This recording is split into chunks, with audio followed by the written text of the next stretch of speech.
Lilacs by Kate Chopin.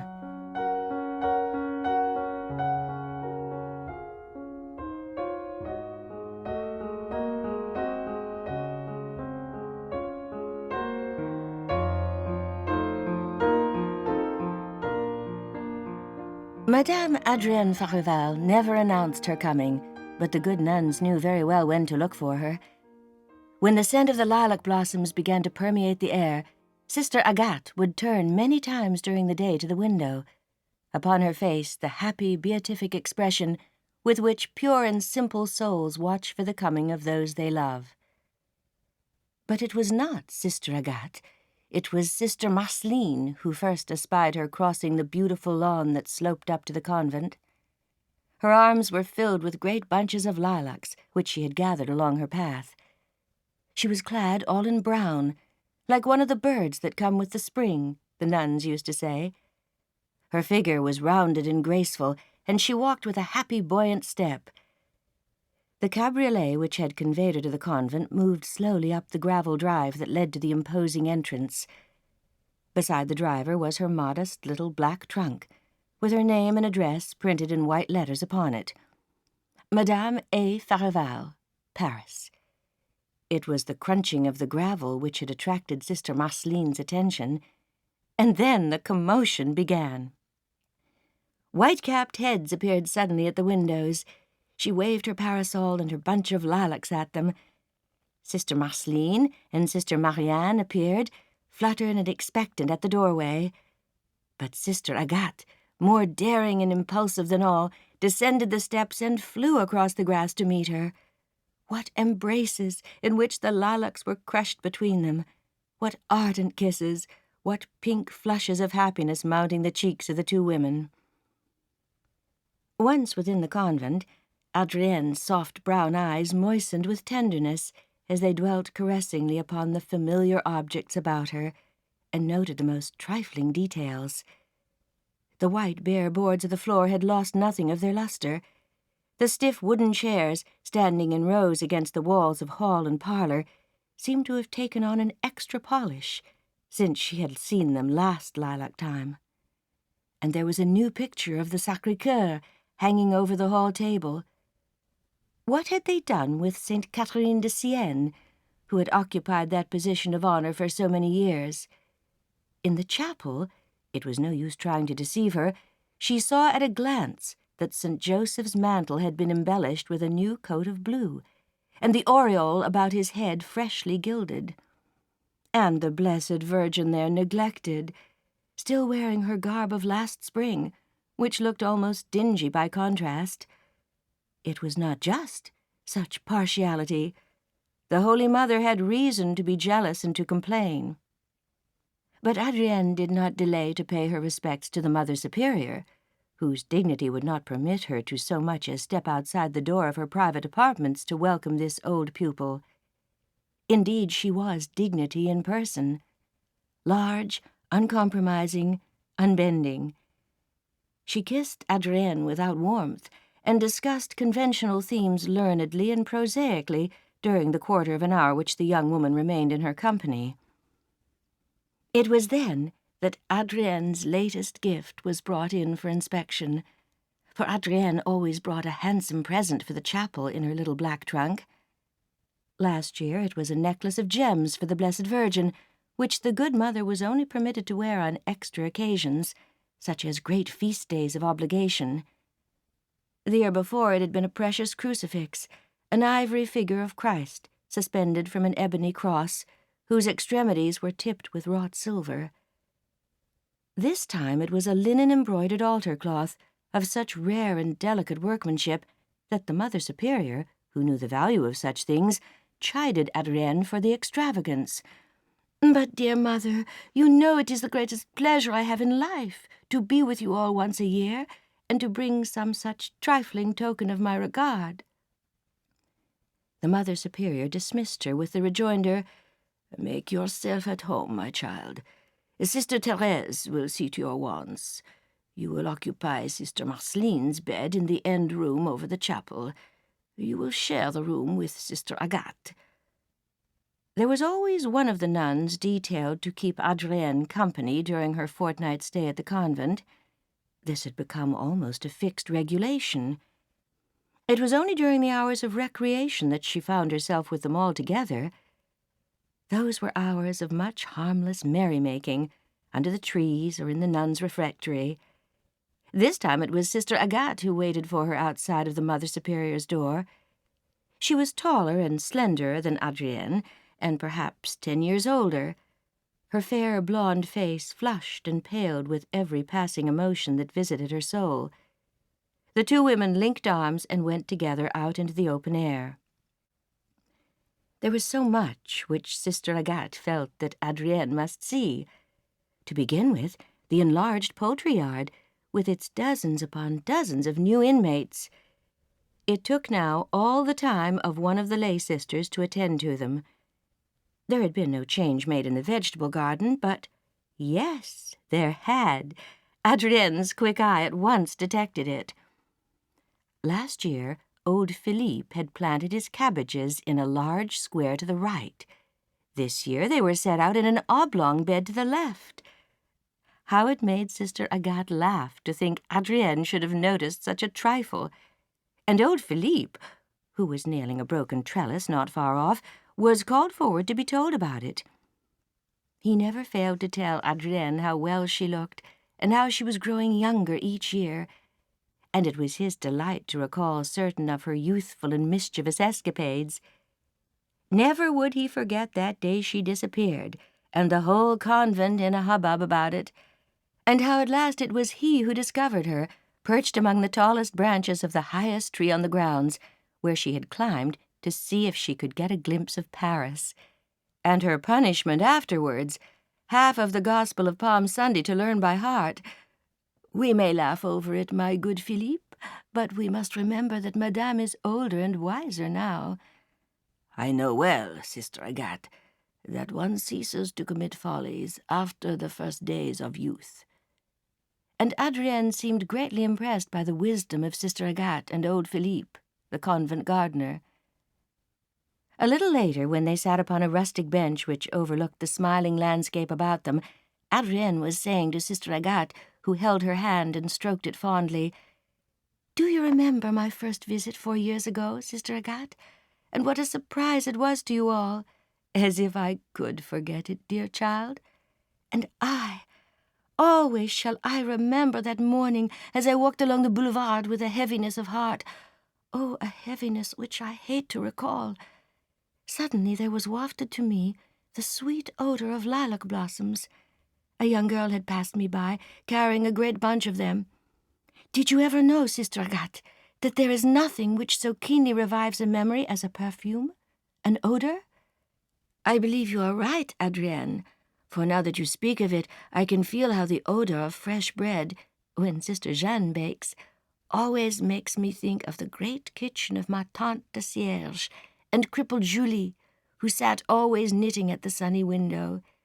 And I never smell the sweet-scented honeysuckle without living again through the blessed day of my first communion. Well, that is how it was with me, Sister Agat, when the scent of the lilacs at once changed the whole current of my thoughts and my despondency. The boulevard, its noises, its passing throng, vanished from before my senses as completely as if they had been spirited away. I was standing here with my feet sunk in the green sward as they are now. I could see the sunlight glancing from that old white stone wall, could hear the notes of birds, just as we hear them now, and the humming of insects in the air. And through all I could see and could smell the lilac blossoms, nodding invitingly to me from their thick-leaved branches. It seems to me they are richer than ever this year, Sister Agat. And do you know, I became like an enragée. Nothing could have kept me back. I do not remember now where I was going, but I turned and retraced my steps homeward in a perfect fever of agitation. Sophie, my little trunk, quick, the black one, a mere handful of clothes, I'm going away. Don't ask me any questions. I shall be back in a fortnight. And every year since then it is the same. At the very first whiff of a lilac blossom, I am gone. There is no holding me back. And how I wait for you, and watch those lilac bushes, Adrienne. If you should once fail to come, it would be like the spring coming without the sunshine or the song of birds. But do you know, dear child, I have sometimes feared that in moments of despondency, such as you have just described, I fear that you do not turn as you might to our blessed Mother in heaven, who is ever ready to comfort and solace an afflicted heart with the precious balm of her sympathy and love. Perhaps I do not, dear Sister Agat, but you cannot picture the annoyances which I am constantly submitted to. Oh, that Sophie alone, with her detestable ways! I assure you she of herself is enough to drive me to Saint-Lazare. Indeed, I do understand that the trials of one living in the world must be very great, Adrienne, particularly for you, my poor child, who have to bear them alone, since Almighty God was pleased to call to himself your dear husband. But on the other hand, to live one's life along the lines which our dear Lord traces for each one of us must bring with it resignation and even a certain comfort. You have your household duties, Adrienne, and your music, to which you say you continue to devote yourself. And then there are always good works, the poor, who are always with us, to be relieved, the afflicted, to be comforted. But, Sister Agat, will you listen? Is it not La Rose that I hear moving down there at the edge of the pasture? I fancy she is reproaching me with being an ingrate, not to have pressed a kiss yet on that white forehead of hers. Come, let us go. The two women arose and walked again, hand in hand this time, over the tufted grass, down the gentle decline where it sloped toward the broad flat meadow and the limpid stream that flowed cool and fresh from the woods. Sister Agat walked with her composed, nun-like tread, Adrienne with a balancing motion, a bounding step, as though the earth responded to her light footfall with some subtle impulse all its own. They lingered long upon the footbridge that spanned the narrow stream which divided the convent grounds from the meadow beyond. It was to Adrienne indescribably sweet to rest there, in soft, low converse, with this gentle-faced nun, watching the approach of evening. The gurgle of the running water beneath them, the lowing of cattle approaching in the distance, were the only sounds that broke upon the stillness, until the clear tones of the Angelus bell pealed out from the convent tower. At the sound, both women instinctively sank to their knees, signing themselves with the sign of the cross, and Sister Agat repeated the customary invocation, Adrienne responding in musical tones, "The angel of the Lord declared unto Mary, and she conceived by the Holy Ghost," and so forth, to the end of the brief prayer, after which they arose and retraced their steps toward the convent. It was with subtle and naive pleasure that Adrienne prepared herself that night for bed. The room which she shared with Sister Agat was immaculately white. The walls were a dead white, relieved only by one florid print depicting Jacob's dream at the foot of the ladder, upon which angels mounted and descended. The bare floors, a soft yellow white, with two little patches of grey carpet beside each spotless bed. At the head of the white-draped beds were two bénitiers containing holy water absorbed in sponges. Sister Agat disrobed noiselessly behind her curtains and glided into bed without having revealed, in the faint candlelight, as much as a shadow of herself.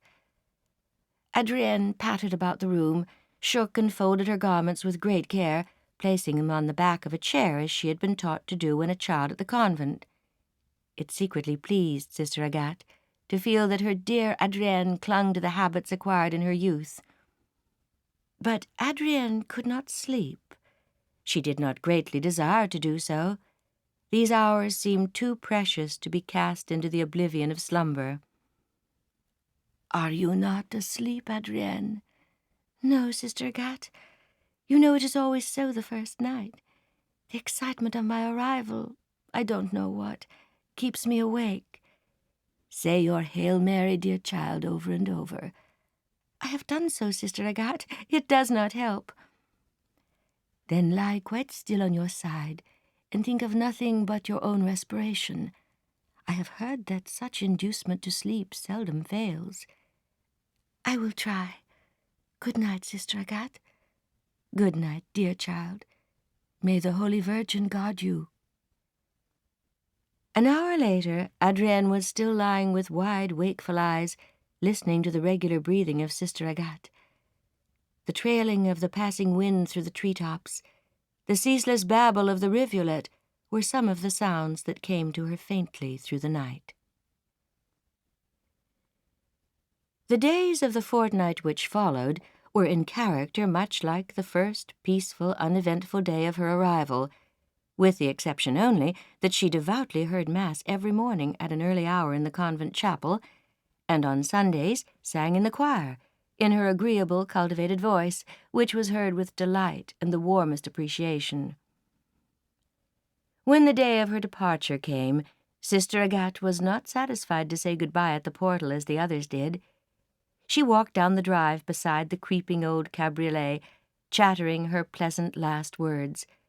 And then she stood, it was as far as she might go, at the edge of the road, waving good-bye in response to the fluttering of Adrienne's handkerchief. 4 hours later, Sister Agat, who was instructing a class of little girls for their first communion, looked up at the classroom clock and murmured, "Adrienne is at home now." Yes, Adrienne was at home. Paris had engulfed her. At the very hour when Sister Agat looked up at the clock, Adrienne, clad in a charming negligee, was reclining indolently in the depths of a luxurious armchair. The bright room was in its accustomed state of picturesque disorder. Musical scores were scattered upon the open piano. Thrown carelessly over the backs of chairs were puzzling and astonishing-looking garments. In a large gilded cage near the window perched a clumsy green parrot. He blinked stupidly at a young girl in street dress who was exerting herself to make him talk. In the center of the room stood Sophie, that thorn in her mistress's side. With hands plunged in the deep pockets of her apron, her white starched cap quivering with each emphatic motion of her grizzled head, she was holding forth, to the evident ennui of the 2 young women.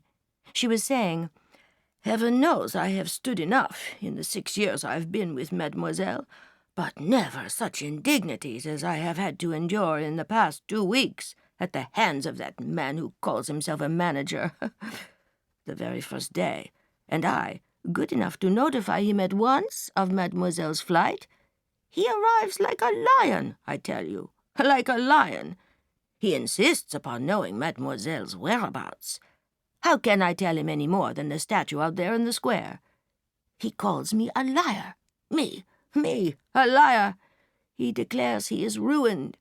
The public will not stand La Petite Gilberta in the role which Mademoiselle has made so famous. La Petite Gilberta, who dances like a jointed wooden figure and sings like a traînée of a café chantant. If I were to tell La Gilberta that, as I easily might, I guarantee it would not be well for the few straggling hairs which he has left on that miserable head of his. What could he do? He was obliged to inform the public that Mademoiselle was ill, and then began my real torment, answering this one and that one with their cards, their flowers, their dainties in covered dishes, which I must admit saved Florine and me much cooking, and all the while having to tell them that the physician had advised for Mademoiselle a rest of 2 weeks at some watering place, the name of which I had forgotten. Adrienne had been contemplating old Sophie with quizzical, half-closed eyes, and pelting her with hothouse roses which lay in her lap, and which she nipped off short from their graceful stems for that purpose. Each rose struck Sophie full in the face, but they did not disconcert her, or once stem the torrent of her talk. "Oh, Adrienne," entreated the young girl at the parrot's cage, "make her hush, please do something. How can you ever expect Zozo to talk? A dozen times she has been on the point of saying something. I tell you, she stupefies him with her chatter." "My good Sophie," remarked Adrienne, not changing her attitude, "you see the roses are all used up, but I assure you anything at hand goes. carelessly picking up a book from the table beside her. "What is this? Monsieur Zola! Now I warn you, Sophie, the weightiness, the heaviness of Monsieur Zola are such that they cannot fail to prostrate you. Thankful you may be if they leave you with energy to regain your feet." "Mademoiselle's pleasantries are all very well, but if I am to be shown the door for it, if I am to be crippled for it, I shall say that I think Mademoiselle is a woman without conscience and without heart. To torture a man as she does. A man? No, an angel. Each day he has come with sad visage and drooping mien. No news, Sophie? None, Monsieur Henri. Have you no idea where she has gone? Not any more than the statue in the square, monsieur. Is it perhaps possible that she may not return at all, with his face blanching like that curtain? I assure him you will be back at the end of the fortnight. I entreat him to have patience. He drags himself désolé about the room, picking up Mademoiselle's fan, her gloves, her music, and turning them over and over in his hands. Mademoiselle's slipper, which she took off to throw at me in the impatience of her departure, and which I purposely left lying where it fell on the chiffonnier, he kissed it. I saw him do it, and thrust it into his pocket, thinking himself unobserved. The same song each day. I beg him to eat a little good soup which I have prepared. I cannot eat, my dear Sophie. The other night he came and stood long, gazing out of the window at the stars. When he turned, he was wiping his eyes. They were red. He said he had been riding in the dust, which had inflamed them. But I knew better.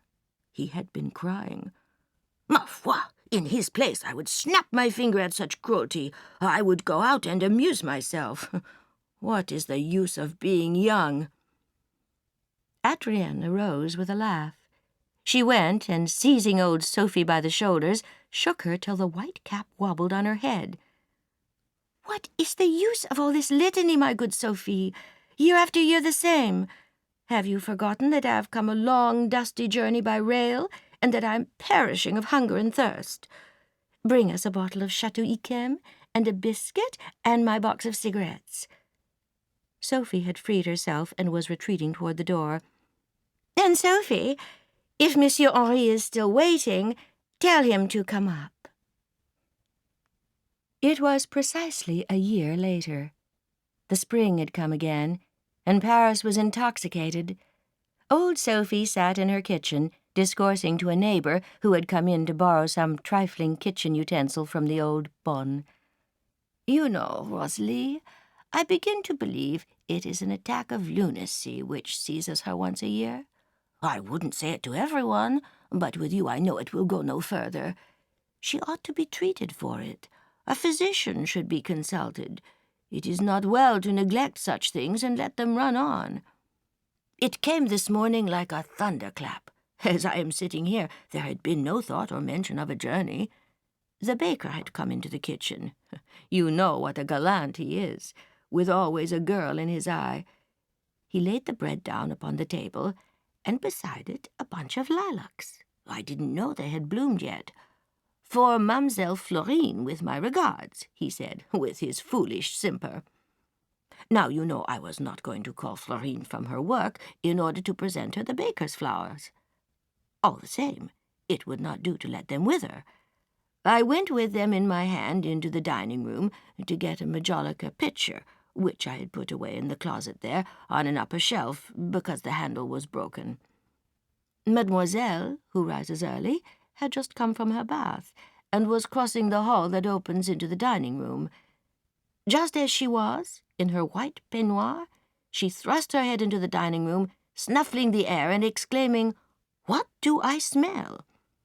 She espied the flowers in my hand and pounced upon them like a cat upon a mouse. She held them up to her, burying her face in them for the longest time, only uttering a long "ah."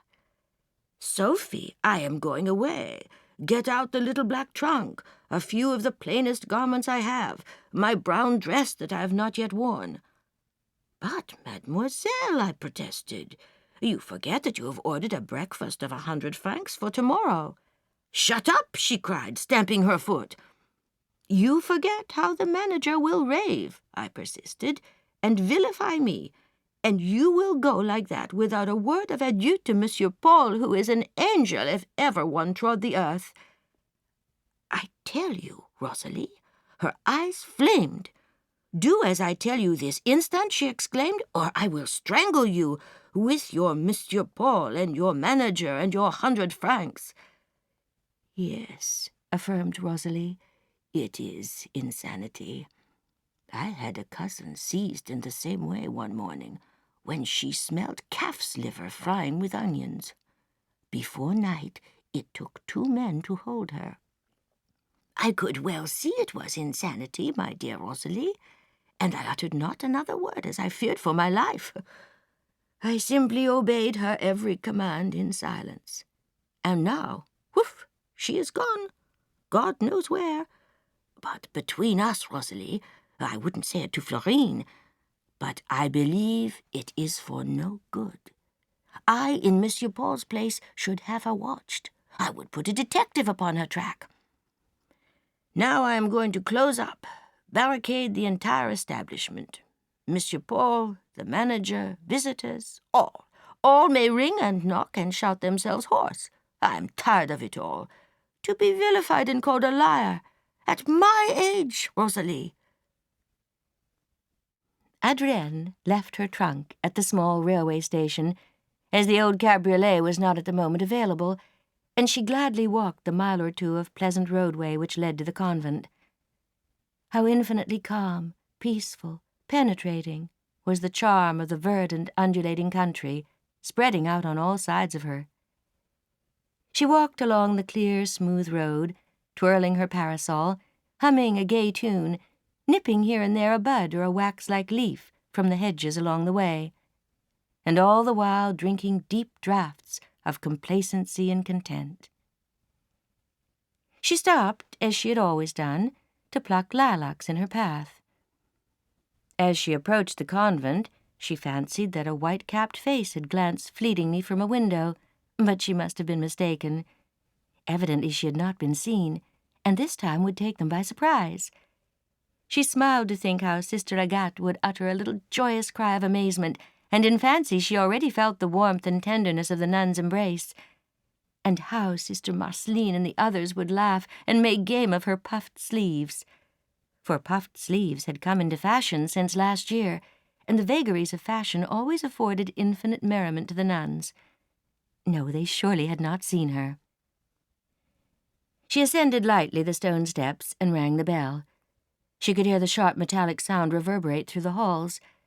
Before its last note had died away, the door was opened very slightly, very cautiously, by a lay sister, who stood there with downcast eyes and flaming cheeks.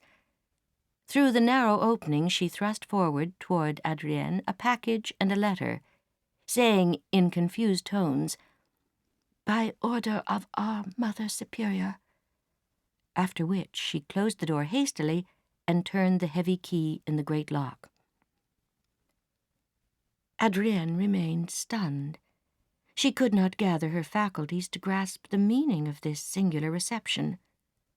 The lilacs fell from her arms to the stone portico on which she was standing. She turned the note and the parcel stupidly over in her hands, instinctively dreading what their contents might disclose. The outlines of the crucifix were plainly to be felt through the wrapper of the bundle, and she guessed, without having courage to assure herself, that the jeweled necklace and the altar cloth accompanied it. Leaning against the heavy oaken door for support, Adrienne opened the letter. She did not seem to read the few bitter, reproachful lines word by word, the lines that banished her forever from this haven of peace, where her soul was wont to come and refresh itself. They imprinted themselves as a whole upon her brain, in all their seeming cruelty, she did not dare to say injustice. There was no anger in her heart. That would doubtless possess her later, when her nimble intelligence would begin to seek out the origin of this treacherous turn. Now there was only room for tears. She leaned her forehead against the heavy oaken panel of the door and wept with the abandonment of a little child. She descended the steps with a nerveless and dragging tread. Once, as she was walking away, she turned to look back at the imposing facade of the convent, hoping to see a familiar face, or a hand even, giving a faint token that she was still cherished by some one faithful heart. But she saw only the polished windows, looking down at her like so many cold and glittering and reproachful eyes. In the little white room above the chapel, a woman knelt beside the bed on which Adrienne had slept. Her face was pressed deep in the pillow, in her efforts to smother the sobs that convulsed her frame. It was Sister Agat. After a short while, a lay sister came out of the door with a broom and swept away the lilac blossoms which Adrienne had let fall upon the portico.